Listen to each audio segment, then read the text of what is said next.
विशेषणामध्ये आपण पाहत आहोत तर विशेषणाचे प्रकार, तर आपण लिहिले होते 3 प्रकार. विशेषणाचे 3 प्रकारच उत्तर द्या. कोणते? तर त्यातलं एक आहे महत्वाचं गुणविशेषण, ज्याच्यामध्ये नाम तर असणारच आहे म्हणा. या नामासमोर येणारं जे विशेषण आहे हे त्याची क्वालिटी सांगेल, त्याचे गुणधर्म सांगेल.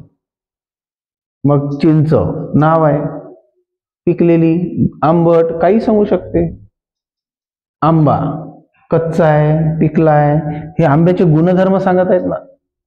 एखादा मुलगा उंच आहे, ठेंगणा आहे, काळा आहे, सावळा आहे, तर नावाबद्दल जे क्वालिटी सांगितल्या जात आहे, गुणधर्म सांगितल्या जात आहे, त्याला नाव देऊ आपण गुणविशेषण.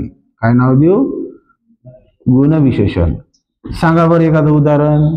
जसं इथं नाव घ्यायचं पहिले आणि नंतर विशेषण लावू. मी म्हटलं होतं आंबा, चिंच, मुलगा. एखादं उदाहरण सांगा. पहिले नाव सांगा. मुली.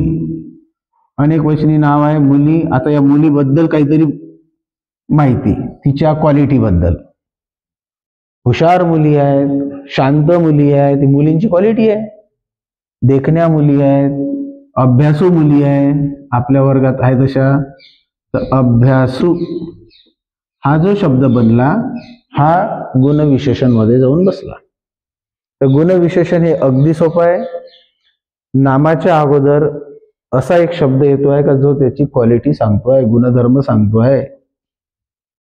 मग ते वस्तूचे गुणधर्म असो, पदार्थाचे गुणधर्म असो, एखाद्या व्यक्तीचे गुणधर्म असो. गाय, गाय हा एक शब्द आहे, नाव आहे. मग या गायची क्वालिटी सांगा. कशी गाय आहे? दुधाळ गाय आहे, दूधच देऊन नाही राहिली म्हणजे भाकड गाय आहे. जर्सी गाय आहे, गीर गाय आहे, सर्वात चांगलं दूध देणारी जी आपल्याकडे असते ती गीर गाय. तर तुम्ही जर गीर गाय म्हटलं तर ही काय झालं? क्वालिटी सांगत आहे. आणि म्हणून हे विशेषण गुणविशेषणात बसते. मग एक उदाहरण घेतलं होतं आपण, आंबा. या आंब्याच्या आधी एक शब्द टाकला होता आपण, गोड आंबा, क्वालिटी आहे. पण इथं जर आपण म्हटलं पिकलेला आंबा, काय म्हटलं? पिकलेला आंबा, तर ही सुद्धा क्वालिटीच आहे. हे उत्तर एक गुणविशेषण मध्येच आहे. पण ऑप्शन मध्येच गुणविशेषण नसेल तर मग आपल्याला शोधा लागेल का हा पिकलेला शब्द कसा तयार झाला. मग त्याच्यावरून याचा आपण कोणत्या विशेषणात याला टाकायचं ते पाहू. पण जेव्हा तुम्हाला पिकलेला आंबा म्हणते तर आंब्याचं पिकणे हा आंब्याचा गुणधर्म आहे, तेव्हा त्याला तुम्ही गुणविशेषणात टाकलं पाहिजे. गुणविशेषण जर ऑप्शन मध्ये नाही तर मग याला आपण धातू साधित विशेषणात टाकतो. धातू पासून बनलेला. पीक हा धातू आहे, पिकला क्रियापद बनते आणि पिकणे नाम बनते, पिकलेला विशेषण बनते. अशा धातूंपासून तयार झालेला शब्द, म्हणून हा धातू साधित विशेषण मध्ये बसतो. जर ऑप्शन मध्ये असेल गुणविशेषणही आहे, धातू साधित विशेषणही आहे, दोन्ही असेल तर मग नेमकं 4थ्या नंबरचं उत्तर तपासून पहा. तिथं लिहून राहील ऑप्शन 1 व 2 बरोबर. तेव्हा धातूपासून तयार झालेले विशेषण हे धातू साधित विशेषण म्हणतात.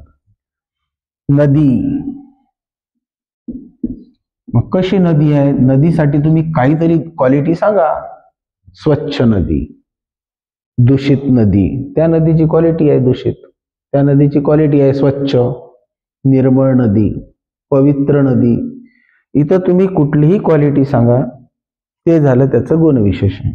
इथं जर तुम्ही म्हटलं वाहती नदी, ही त्याची क्वालिटीच आहे, त्याच्यामुळे हे गुणविशेषणच आहे. पण तरी चेक करावं लागेल का वाहतो हे क्रियापद आहे, वाहने हे नाम आहे, तेव्हा वाहती हे विशेषण. कसं विशेषण? तर धातू साधित हे धातू साधित विशेषण मध्ये बसते. तर काही धातूंपासून तयार केलेले जे विशेषण आहेत त्याची क्वालिटी आहे, गुणविशेषणही आहे आणि सोबत धातूपासून बनले म्हणून धातू साधित विशेषणही आहे. पण तरी हा प्रकार नव्हे. धातू साधित विशेषण हा प्रकार नाही आहे. विशेषणाचे 3 प्रकार मधला एक होता गुणविशेषण, दुसरा प्रकार आहे तो आहे संख्या विशेषण आणि तिसरा प्रकार हा दुसरा प्रकार आणि तिसरा प्रकार आहे तो आहे सार्वनामिक. तर विशेषणाचे हे 3च प्रकार आहेत. गुणविशेषण क्वालिटी सांगतात, संख्या विशेषण आकडे सांगतात, संख्या सांगतात, सार्वनामिक विशेषण हे वेगळंच आहे.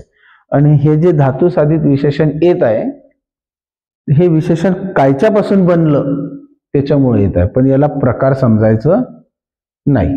ठीक आहे. विशेषणाचे प्रकार 3 लक्षात येतील आणि गुणविशेषणामध्ये विशेषण नामाची काय सांगेल, क्वालिटी सांगेल. ओके. पुढचा प्रकार आपण